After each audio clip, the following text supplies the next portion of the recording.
Identity is a thriller released in 2003, directed by James Mangold. It's about a group of seemingly unconnected people who all converge on a motel on a dark and stormy, rainy night. The road is flooded both directions, so they're all stuck at this motel. So you've got an actress, played by Rebecca De Mornay, who's been driven by a limo driver played by John Cusack. Then there's a family. The father's played by John C. McGinley. And then there's a cop played by Ray Liotta, who's transporting a prisoner played by Jake Busey. And you've got a newlywed couple played by Clea Duvall and William Lee Scott. And then you've got a prostitute played by Amanda Peet. Then you've got the manager of the motel played by John Hawkes. Not long after they all get there, they start being killed one by one. It's sort of a Hitchcockian Agatha Christie style whodunit to find out who's done it, who is killing them. In the meantime, a seemingly unrelated hearing is taking place for a convicted murderer by the name of Malcolm Rivers, who a few years previous killed some people in an apartment. Some new evidence has come to light. There's some evidence that was improperly filed and some journals of his that the defence weren't aware of. So his lawyer and his psychiatrist are trying to, make the case for, plea his insanity, basically. He's due to be executed, but these journals seem to prove that he's not quite right. They're trying to plea his insanity so he doesn't get executed. And instead goes to a psychiatric hospital. That doesn't seem to have any relation at first to what's happening at this motel. It's got twists and turns and big reveals and things like that, so it's difficult to sort of talk about it and talk about the plot in too much detail without giving anything away. I'd seen it before. I couldn't quite remember what the twist at the end was, but as soon as the film started, I remembered, unfortunately. Yeah, I saw this before as well. I saw this when it came out, I think. I don't know. I don't think I saw it in the cinema. I think I just picked it up on DVD, or I didn't have it on DVD, so I'm not sure where I saw it, but I definitely saw it around the time it came out. I've always been a big fan of John Cusack. I always kind of, when there's a new John Cusack film out, I've always kind of gone to watch it. And I think around the time, I liked James Mangold. I find James Mangold for me is a bit hit and miss. Like some films I really like. We did Copland on the channel, which I absolutely adore, that movie. And he did the Johnny Cash one, which you love, don't you? Yeah, Walk the Line. Yeah, I love that. Yeah, which is a great film as well. But then occasionally he did the remake of 310 to Yuma, which I couldn't stand. I didn't like that at all. And other films. But so I watched this when it came out, and it sounded like a really interesting premise. But I did like this film, but I'm not a fan of the ending in this film at all. I mean, what I really like about this film is, it's Ray Liotta and John Cusack together, and they're both such great actors. And what I like about it, it doesn't take itself too seriously. It does feel like it's a really kind of complex idea screaming to get out. That's what I feel with this movie. Because it's kind of, I find it's a bit paint by numbers, which is fine, but I do like kind of complex, mind-bending films. I do like, we've done Jacob's Ladder on the channel, and we've done a few other things in the past, and I am a big fan of those kind of, complex, mind-bending kind of films. But this one, it is and it isn't. It's not quite as absurd as I perhaps would like it to be. But it's got some interesting stuff in there, and I really, really enjoy the performances. I think the beginning setup is great, and I do love that whole, the kind of the dark and the stormy night with all the mysterious strangers. It is basically And Then There Were None by Agatha Christie. The 10 strangers turn up at a place all by themselves, and they can't get out, and are they connected or are they not connected? At first they're seemingly unrelated, but then of course things start to happen where they are actually connected to each other. And it's got that whole set up. But I find I would have liked that to kind of, as soon as the twist happens, it kind of makes that part of it like a bit empty for me, I found. If you like the ending, then you can go with it, and that's fine. It doesn't affect the rest of it. But if you don't, then you kind of will see the rest of the film in a different light, shall we say. Exactly. I think it's definitely best for the first viewing when you don't know anything about it. Second viewing, as I said, I couldn't remember exactly. I knew there was something at the end that was a bit odd. I couldn't quite remember what. But then as soon as it started, I was like, oh yeah, I remember now. So it wasn't, it didn't grip me quite as much as it probably did on the first on the first viewing. I remember really liking it on the first viewing. A lot of these films that have a twist at the end, you can then go back and rewatch, and you can see lots of hints and things that you maybe wouldn't have picked up on the first time. I don't think that it has that many things. There's not many sort of subtle little hints to what's going on. There's a few, but nothing huge, nothing that once you've seen it, you'll go, oh yeah, that's a big flag there that I didn't notice the first time. So it's not particularly rewarding you on the second viewing for then knowing what happens at the end. There's two films I can maybe mention that won't give away this ending. So, I mean, obviously I mentioned Usual Suspects. I mean, that's a film that obviously there's a lot going on inside that film that connects everything together. And you can kind of go back and you can go, oh, okay, yeah, which is really cool. The film Eternal Sunshine of the Spotless Mind, there is a mechanic that happens in that film that I think could have been used in this one, but they don't. And that's, I think that's where... And I think possibly also, this came out in 2003, and around that time, I think Eternal Sunshine either came out that year or the year after. There was a lot of those films around. I mean, Being John Malkovich also by the same by Charlie Kaufman as well. Obviously, in the 90s there were quite a few twisted ending films, and then in the early 2000s there were quite a few kind of these complex, quite absurd, surreal. They just did quite interesting things with story and with character development and with the mind, and again, mind-bending things.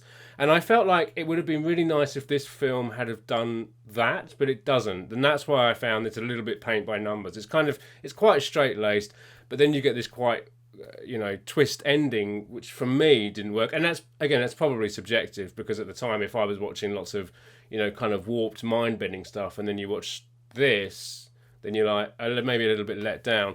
But that's not to say the beginning half isn't a lot of fun. And I really, let's remove the ending and let's just talk about it as a kind of a Hitchcockian Agatha Christie film. It's a lot of fun, and it's got some really great actors in there. Jake Busey, who is kind of used way too little, from my opinion, because he's so great, and he's so good at playing these kind of. He's a prisoner in it. He's a prisoner that is being taken, and in fact, at the beginning of the film, you think that he's maybe the criminal that's being, because the beginning setup of the hearing is this man who's going to be executed the next day. He's being brought to the hearing, and then of course this Ray Liotta is a cop who turns up at the motel with a prisoner in transit, and you think, oh, okay, so he's the killer. But then, of course, he's killed off quite quickly, and you're like, oh, okay, so he's not the killer. And I think there's definitely some interesting things going on in there, and the characters are all great, and the acting is all great. I do like those, films. I've always been a big fan of small casts in one location. I mean, one of my favourite. I mean, people talk about Hitchcock. They often talk about Psycho or North by Northwest. One of my favourite Hitchcock films is Lifeboat, which is basically just a very small cast of people in a lifeboat. The whole film is set in a lifeboat. It's such an exciting premise, drifting out to sea, and I love those films that just take place in small locations, and no one else, no one else can get in because they're stuck, and no one can get out, and it's perfect territory for good suspense, and there are some suspenseful moments in here. So I did enjoy this film, and I think up until the ending, I really enjoy it. And because it doesn't take itself too seriously, I'll let the ending go. I mean, I think, it's kind of, it's clever, but not too clever. It's not going to make your brain hurt if I'm watching it. It's just the right amount of mystery and confusion going on that you can still follow it. And it moves along at a brisk pace. It's only just sort of 90 minutes. So it doesn't overstay its welcome. Like you say, all the performances are great, all the characters are well written, and there's just the right amount of backstory that's given in a good way, not sort of exposition dumps or anything like that. It's all drip fed, and you gradually get to know more about them, and obviously you can tell that most of them have little secrets that at some point you're going to find out what it is, and it will impact the plot in some way.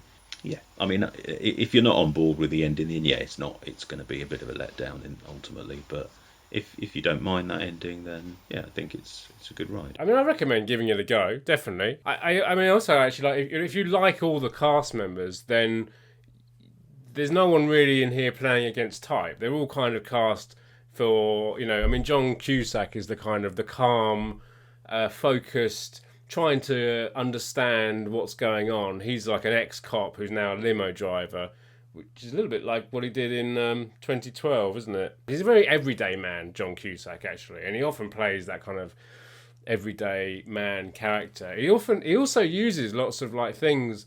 There's a scene there where he stands with his head, his hat is leaning on a door frame, right, and his hand's like this on his head. He does the same move in Grosse Point Blank when he's looking at his mum who's I think got Alzheimer's in the hospital, and he does this as well. He's one of those actors that I think he's got a lot of like,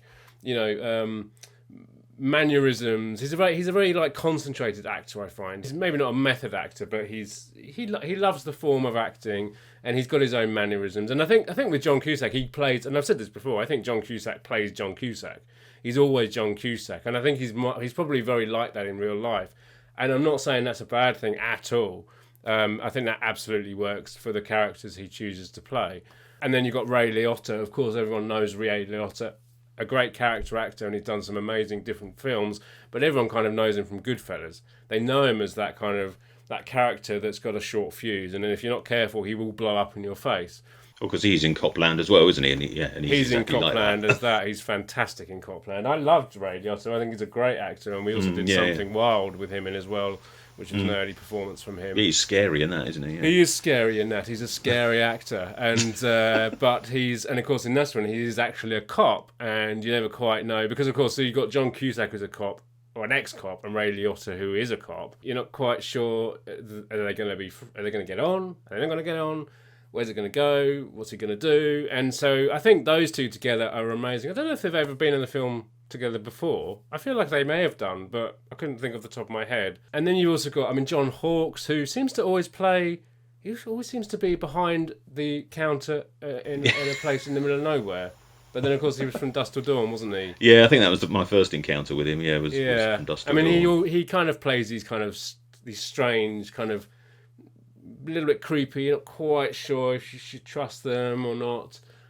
This film is... Yeah, sometimes. He was in Contagion, wasn't he, that he did a few weeks ago? He was. Not a huge role. Also give an honourable mention to Alfred Molina, who plays the psychiatrist, who crops up, a few times during the film, and his patient, Malcolm Rivers, who's played by Pruitt Taylor Vince. He's another character actor who crops up in various roles. You'll know him because he's the guy whose eyes go from side to side constantly. I think these days it's not quite as bad, but it's actually a condition called I'm going to have to read this. Nystagmus, which is a problem with the eyes where they can't, as you rotate your head, your eyes are supposed to stay. Whatever muscle it is that enables them to fix on a point and stay in that place as you move your head. That muscle, if it's not working properly, is what causes his eyes to go for it, go left or right constantly. Oh, okay. So it's obviously it quite makes him quite disconcerting to look at. So particularly when he's playing a character like this, convicted murderer. I think this is a good, fun, enjoyable ride, and I would recommend giving it a watch. But don't if you like mind benders, maybe you're not going to get that from this. But if you just want a bit of fun. It's on Amazon Prime, that's why we're doing it. But you do have it on DVD, don't you? Yeah. I've got it on DVD. Got it years ago, or probably when it was released. So it's pretty easy to pick up, pretty cheap. It's got commentaries on it. It's got an alternate ending. There's also an extended version as well, which has got a few extra scenes. It's only like a minute longer, but it's got a few extra scenes. A lot of them seem to revolve around footage of Malcolm Rivers committing these murders that he did a few years ago that he's been convicted for. You can get it on Blu-ray as well. That, for some reason, it has all the features. It just doesn't have the extended version on it. So if you did want that extended one, you'd have to go for DVD. That seems to be out of print because it was released on Blu-ray quite a number of years ago, here and in the States. So not as easy to pick up, but I had a quick look on eBay and there's a few cheap copies going. So it's not impossible to find if you did want it on Blu-ray. And that was Identity. And as always, if you enjoyed the video, let us know in the comments below. Hit the subscribe button there. And don't forget to push that bell for notifications. There's some other videos to check out over here. Come and find us on Twitter, Facebook and Instagram, and join us next week for another video.